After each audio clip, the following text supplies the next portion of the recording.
हाँ, अब अपन बात थोड़ी इंग्लिश की करेंगे। जिनकी एग्ज़ाम जोग्राफिकल पेपर नहीं है वो खूब सारे स्टूडेंट कमेंट कर रहे थे कि इंग्लिश में कुछ करा दो, इंपॉर्टेंट पोइट्री सेक्शन करवा दो। वैसे पोइट्री अपन ने पूरी 6 की 6 कर रखी है, ठीक है, और बहुत अच्छे ढंग से कर रखी है। और इसमें कैसे आपको पूरे में से पूरा नंबर लाना है वो टेक्निक मैंने बता रखी है। फिर एक बार फिर से बता दूँ, इंपॉर्टेंट पोइट्री बताने से पहले आपको थोड़ी सी बात और ध्यान रखनी है। ये वो 2 लाइन है जो आपको 2 नंबर दिलाएगी, पूरे 2 में से 2। फिर आगे एक्सप्लेनेशन और उसके कॉन्टेक्स्ट और एक्सप्लेनेशन आपको बाद में मिलेंगे, लेकिन पहले आपको सबसे पहले भिड़ते ही रेफरेंस लिखना होता है, ठीक है। उसमें फिक्स 2 लाइन है, these lines have been taken from the poem, फिर पोइम का नाम, एंड रिटन बाय लिख दो चाहे कंपोज्ड बाय लिख दो, बात एक ही है, कंपोज्ड बाय या रिटन बाय। तो यहाँ तो पोइम का नाम और उस पोइम के राइटर का नाम कौन है, कितना ईजी है। और इसके अलावा मैंने इस पर एक बहुत ही शानदार जानदार धुआंधार तरीके से ट्रिक बताई थी, तो सबको याद होगी। वो बिल्कुल मेरी ट्रिक ऐसी होती है जो फैमिली अपने घर मैटर पे ही बनी होती है। तो ये वाली ट्रिक आपने आई थिंक याद कर ली होगी। तो वो अगर ट्रिक याद कर लेते तो बहुत ज़्यादा आसान हो जाएगा। तो मतलब रेफरेंस के 2 नंबर बहुत जरूरी। दूसरी बात, रेफरेंस से ही इंप्रेशन आगे जाएगा। कि पहली बात तो ये है कि आपने जो है इस पूरी पोइट्री को पहचान लिया कि ये पोइट्री किस चैप्टर से है, प्लस इस चैप्टर से इसका राइटर कौन है, दोनों बातें आपने पहचान ली। तो ये बहुत बड़ी चीज़ है। आगे कॉन्टेक्स्ट में कुछ ठीक ठाक मिल गया, एक्सप्लेनेशन में कुछ ठीक ठाक उसका उठा उठो की चेप दिया तो भी मार्क्स मिल जाते हैं। लेकिन यहाँ अगर मिस्टेक हो जाती है तो मुश्किल है, लेकिन कोई दिक्कत वाली बात नहीं है। काफ़ी दिन से अपन पढ़ रहे हैं और ये सारी बातें मैंने बता भी रखी है और पहचान करना भी आसान हो जाएगी। लेकिन और ज़्यादा मैंने इसको आसान बना दिया है। कैसे कि आपको बहुत ज़्यादा पोइट्री सेक्शन तो स्टेंजा, एक चैप्टर के अंदर 8, 10, 10, 12, 12 स्टेंजा है, उतने स्टेंजाज याद नहीं होंगे। इसलिए मैंने उसके लिए भी, क्योंकि वो टाइम तो है नहीं कि अपन सारा का सारा पढ़ पाएँ, तो मैंने मात्र 7, 8 ये स्टेंजा आपको लिखवाएं पूरे ही। जैसे ये चैप्टर फर्स्ट है, ठीक है, ध्यान से पढ़ना, पूरी बड़ी ध्यान से समझना है, क्योंकि इसमें कुछ आपको आगे पीछे बताऊंगा, पूरी बातें ध्यान समझना। चैप्टर फर्स्ट जिसका नाम है माई मदर एट 66, है ना, ये वाला जो चैप्टर है, इसमें स्टेंजा फर्स्ट है वो है ड्राइविंग फ्रॉम से लेके एंड हो रहा है ऑफ ए कोर्स। हालांकि अपन ने जो किया था स्टेंजा फर्स्ट वो थोड़ा सा लंबा किया था, 1-2 लाइन और हो सकती है शायद उसके अंदर। ये ऑफ ए कोर्स पे ही खत्म है, कोई दिक्कत नहीं है। ऑफ ए कोर्स तक ये जानबूझ के मैंने थोड़े आपको मेंशन करी बातें कि आपको ये पता होना चाहिए, कुछ चीज़ें ऐसी होती है जो एक आध लाइन कम भी आ जाती है, तो कोई बात नहीं, एक्सप्लेनेशन में कम कर देंगे। बाकी रेफरेंस तो वही रहेगा, कॉन्टेक्स्ट भी वही रहेगा, एक्सप्लेनेशन में 1-2 लाइन कम कर देना, क्योंकि अपन ने कहाँ खत्म कर दिया, ऑफ ए कोर्स तक। ड्राइविंग फ्रॉम से लेके ऑफ ए कोर्स तक स्टेंजा फर्स्ट है आपका। फिर इसी चैप्टर में स्टेंजा थर्ड है ना, उसमें थोड़ी बहुत आगे पीछे वर्ड हो सकते हैं, आपको मैच कर लेना, कहीं मिल जाएगा। खाली जगह स्टार्टिंग में आई थिंक उसके अंदर है, और but after the airports dash smile and smile and smile, very very important है। बस इस चैप्टर से आपको 2 स्टेंजा, मात्र 2 ही स्टेंजा पढ़ के जाने हैं, आराम से पढ़ सकते हो और दोनों पहचान भी लोग। एयरपोर्ट की बातें हैं, ऑफ ड्राइविंग की बातें हैं, तो मतलब ये तो माई मदर एट 66 का है, और राइटर वाइटर की मैंने बताई रखी है, तो आराम से रेफरेंस के 2 नंबर पक्के और मन से फिर। और वैसे इनको तो अच्छे से याद कर लोगे तो 6 में से 6 ही आ जाएंगे। चैप्टर सेकंड है वो है an elementary school classroom in slum, ठीक है, इस चैप्टर का नाम ये था।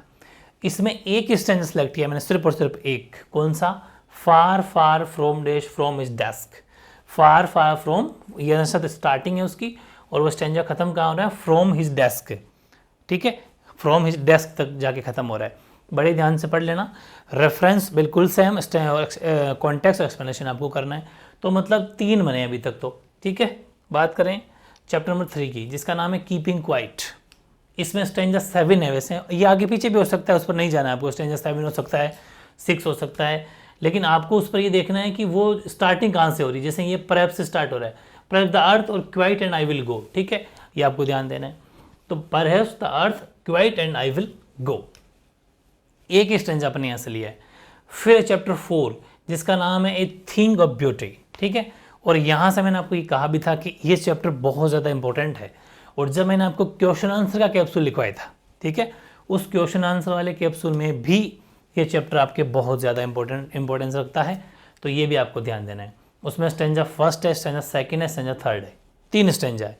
फर्स्ट स्टेंजा से डायरेक्ट नंबरिंग नहीं देखना आपको, ये भी देखना है कि शुरुआत कहाँ से हो रही है।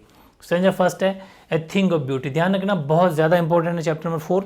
यहाँ से क्वेश्चन आंसर भी पक्के आएंगे और पोइट्री सेक्शन भी पक्का आएगा। A thing of beauty dash and quite breathing, ठीक है, कहाँ से शुरू हो रहा है, thing of beauty and quite breathing, ये यहाँ से शुरू हो गया, खत्म हो रहा है। Stanza 3 yes in spite dash for simple sheep, ठीक है, यस इन स्पाइट, यहाँ से ध्यान रखना खत्म कहाँ पर हो रहा है, 4 सिंपल शीप।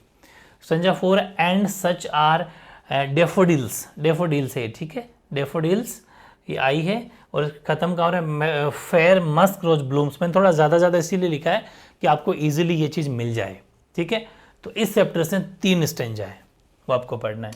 चैप्टर नंबर 5 से एंड रोड साइड स्टैंड, ये चैप्टर का नाम, इसमें से एक स्टेंजा है। स्टेंजा नंबर 7 में से आगे पीछे हो सकता है। Sometimes I feel days almost open prayer, ठीक है, समटाइम्स आई फील से स्टार्ट हो रहा है, इन ऑलमोस्ट ओपन प्रेयर तक खत्म हो रहा है। चैप्टर नंबर 6 जिसका नाम है आंट जेनिफर्स टाइगर्स, यहाँ से भी सिर्फ एक ही स्टेंजा लिया है, वो भी stanza number 2, aunt Jennifer's fingers dash dash dash aunt Jennifer's hand. Aunt Jennifer's finger से तो शुरू हो रहा है और आंट जेनिफर्स हैंड तक खत्म हो रहा है। 6 चैप्टर थे, अगर आप 10 12 8 10 देखो तो 50 के करीब स्टेंजा है, ठीक है। लेकिन आपको मैंने कितने लगवाए, 1 2 3 4 5 6 7 8 9, बस 9 स्टेंजा मात्र पढ़ के जाना है। और इन 9 स्टेंजा को तो अच्छे से घोट के चले जाना, 101% चांस है कि इनमें से आपको वो मिल जाएगा। बड़े ध्यान से, और पूरा रेफरेंस भी, कॉन्टेक्स्ट भी और एक्सप्लेनेशन भी। यार कम से कम 9 तो पढ़ ही सकते हो, 5-6 नंबर का मामला है, बहुत बड़ी चीज़ होती है और बहुत बड़ा इंप्रेशन भी जाता है इससे। और दूसरी बात, मैंने रेफरेंस के आपको तैयार करवा दिया, चैप्टर नाम प्लस राइटर नेम की ट्रिक बता दी, और तो क्या करूँ आपके लिए, ठीक है।